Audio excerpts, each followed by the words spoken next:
Well, kind of getting ready for the spring cutting season. I don't know how well you can tell, but the grass is needing cut already. And we got below freezing last night. So I thought I'd go ahead and charge up the battery. I do that about once a month throughout the winter anyways. But this time I'm going to have to use the repair function on the battery charger. It's not charging very well, so that battery is as old as this property. I don't know, 4 years old, 5 years old, I don't know. It's as old as the lawnmower, so it's probably due for a change anyways. But if I can save it, I'm going to. So get that charged up, then I'll get it up there. I'll get the fittings greased. I barely use this thing. Now I know a lot of people will say you should change the oil every year, and yeah, that's fine. But this oil only has 10 hours on it. It's probably on its third year now. Maybe second year, I don't know. Is it third year? Yeah, I guess it's third year, coming up on the third year. So I don't see the point in changing it every year. It just doesn't make sense to me. So I've always been that way. Run it until the requirement, not until the age. But I can understand some people don't agree with that, but that's just me. So we'll be getting into cutting the grass soon, but it's so soggy right now. I don't know if it's even feasible to cut the grass. I mean, I'm sinking. Well, right there, it's just, everything is flooded around here. I was supposed to get a package today from UPS. So they sent out a message yesterday, an email, saying that I was going to get it today. And a little while later, they canceled it and postponed it till, I guess, Thursday. Which is a bit concerning because I got another package coming on Wednesday that I need. I need that one. This package is coming today. It was just a tarp and some silicone. I didn't need it. So hopefully that'll get all worked out. I gotta get this mess all cleaned up. We had it cleaned up once and the wind blew it all around again. Carolyn wants to save these, so I do what I can to make her happy. I'd rather not keep them, but if she wants them, that's fine. So I ordered an air compressor from Walmart last night. I was hoping to make a video about that today, but I don't even understand that. It's supposed to be here today. I ordered it yesterday. It's supposed to be here today, but it hasn't even left the Walmart yet, so I don't know how it's going to be here. It says it'll be here by 10 p.m. When we get here at 10 p.m., I'm going to be in bed. What else is going on? Oh, the guy who owes so much in parts on those lawnmowers, he said he's coming over today, but that was like 3 hours ago. He's still not here. I hope he comes, but I didn't harass him. He told me he was coming, so messaged me this morning. So my fingers are crossed. I mean, I would literally like to get paid for that. There's a lot of money there. And it's not that I can't afford it. I just don't want to be out the money. It's just stressful to me. I guess it's just my personality. You know, this thing, he told me he was going to be a while, and that's fine, but I don't have any parts invested in this. Some oil, spark plugs, air filter. So maybe 20 bucks. If I have to, I can sell that for 20 bucks easy. Well, some guy gave me another lawnmower the other day. I sold the last one. I said I wasn't going to sell lawnmowers, but with the push mowers, I don't feel too worried about it. And that one was out of town. I just don't have a lot of worries about push mowers. When it comes to riding mowers, on the other hand, I do have some worries. And I sold it cheap enough. You know, I sold it for 100 bucks. It was a walk behind like this one, and it was in really good shape. So I sold it. He wanted it. I told him I don't sell anymore, but I mean, I got one, but I don't sell anymore. And I told him that, you know, this is as is. There's no, you know, take backs or fixing or warranties. He said, I understand. He said, even if it lasts the summer, it's still cheaper than going and getting a new one. And he was impressed it was a walk behind for so cheap. But anyway, somebody gave me this one, and it looks rough. It looked like it's in rough condition when I took it off his truck, and I thought I'd probably done run. And both cables are broke, so the cable for the drive, and the cable for the you know, turn it on and off. It's broke. So I took a zip tie and I closed up the shut off. So now that's on. So I closed that up, put a little starting fluid in, a little gas, checked the oil, started right up. So I'm going to let it cool off, and I'm going to try to start it again without the starting fluid. You know, it had probably old gas in the carburetor, is what my guess is, and that old gas had to get out of there with the starting fluid. So I shut it off and started again, and it started the second time, no problem. Then it's got a primer. I'm a little worried about the primer, but I don't think I'm going to replace it. I might oil it up so it doesn't look so dry, you know, it doesn't dry rot or whatever. And got a new air filter on it. I'll put a new spark plug on. But right now I bought the 2 cables for 22 bucks. So if I can get this thing running, have another little push mower.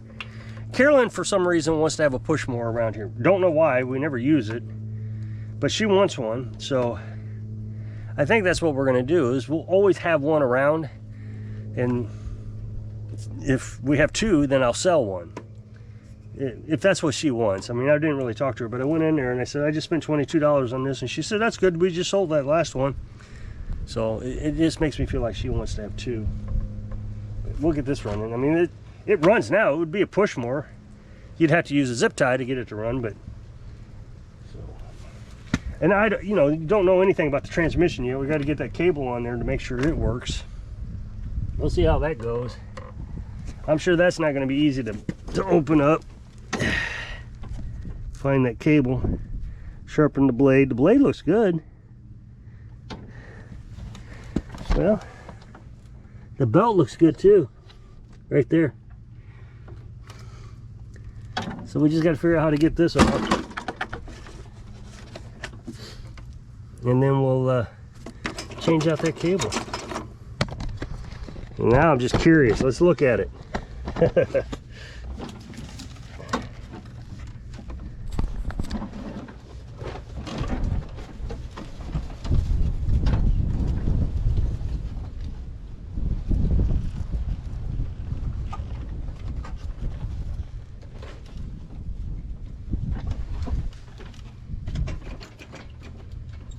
Okay, I figured it out.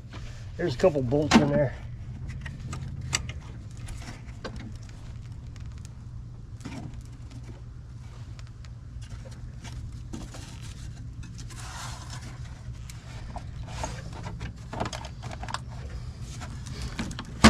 Don't want to waste all your time, but that looks like a couple bolts come out, and that comes off, and then the cable's sitting right on top. So that shouldn't be too bad. We'll wash it up. But you know, the thing is the last one we sold, I asked Carolyn, you said, you want to sell it? She said, sure. So I don't know what her plan is with push mowers. We never use them. And now that I got a weed eater, I would use it even less. I mean, there was one time I used it, but we got weed eaters now, so I don't see the point. But so I don't have anything coming into the schedule. No one has said anything about bringing anything in. A couple people contacted me yesterday. It's just strange. I don't understand today's communication style. Guy messaged me out of the blue, says, do you pick up? And I said, yeah, I pick up. I don't pick up zero turns, but I pick up. What's your address? Didn't say a word. Didn't say if he had a zero turn or if he had a riding mower or what it was. So I said, you got any further questions? You know, I waited a half hour or so. And again, he read the messages, but didn't say a word. So I don't understand all that. I mean, a lot of people do it. Carolyn's kids do it. Her grandkids do it. I don't understand this. Let's start a conversation, and then when I'm done with the conversation, I'm not even going to say goodbye or anything. I'm just going to stop talking. It's very weird to me. I like to close up the conversation, just make sure everybody's on friendly terms and we know the ins and outs. I don't know. It's you know, I think about my age, and I don't feel my age. I really don't. It's hard to believe I'm as old as I am. I'm sure everybody feels that way though. And I was sitting here thinking, do you realize I'm as old as my grandparents were when I can, during my first memories of my grandparents? My first memories. Now, that's just pretty incredible to me. I mean, my parents had me when I was pretty young, but still, they were in their 50s. When my grandpa, on my mom's side, retired, so he would have been 60. I think he died when he was 62, 63, maybe 64, and I was 13. He retired just a few years before that, so let's say I was 6 or 7 when he retired. So, early memories of my grandparents in their 50s. My dad's parents were younger than my mom's parents, I think. Yeah, I'm pretty sure that's the way it was. So they would have even been closer to my age. My earliest memory, and I thought, my goodness, that is just incredible to me. So, but I look at society and I'm just confused. I used to be a pretty good computer operator. I don't mean to brag, this isn't bragging, but before you could network computers together in your house, so everybody was on the same internet and all that, and there was no Wi-Fi. It was all dial-up back then, so you plugged into the wall your computer. You had one computer in the house, you plugged it into the wall. Well, I had 2 computers. I had a laptop and a desktop, and I wanted to plug them both in the wall at the same time. And I worked on it, researched, and I finally figured out you needed a hub. And so I got myself a hub and got it to work. We ended up getting a 3rd computer, and that was the, what do you call that? The server. I mean, we just called it the server, but that was where the internet came into that computer, and that computer sent out internet service to all the other computers. I did that way before anybody else, and now I can hardly work Facebook. I'm so confused. I don't understand half the things people are saying. How did this happen? Where did the time go? I know everybody feels the same way, but it's just kind of incredible. It's you look at the future when you were a kid and you think, my goodness, my grandparents are old, they're 50 years old, and you think you're never going to reach that age, never. And then here you are, and you're thinking, boy, death isn't too far away, is it? So you reminisce about life, and it's and I sit here and I think about what I'm thinking, whatever I'm thinking about at the time, and I think my grandparents used to talk about this stuff. So, well, I don't know what you could do about it. We're not getting any younger, but I will tell you, I'm ending my life in a really good spot. It's I love this place. I love what we've done. We've traveled. And now we're just sitting here relaxed. And of course, people criticize that we need to do more, spend more money and all that stuff, but I've done it all. I'm done doing it all. Now I'm just gonna sit here and relax and cut the grass, talk about lawnmowers. So if you'll click this up next box, it'll take you to a video over to my other channel. And I know you're gonna learn something that you can use almost anywhere on that. We're changing out we're putting an inner tube in a tire. Everybody has all kinds of problems. Can you imagine being able to change a tire on your own car? I think you could do it. But anyway, so I hope I can inspire you to think about your life. Sing, live your dreams. Thanks for watching.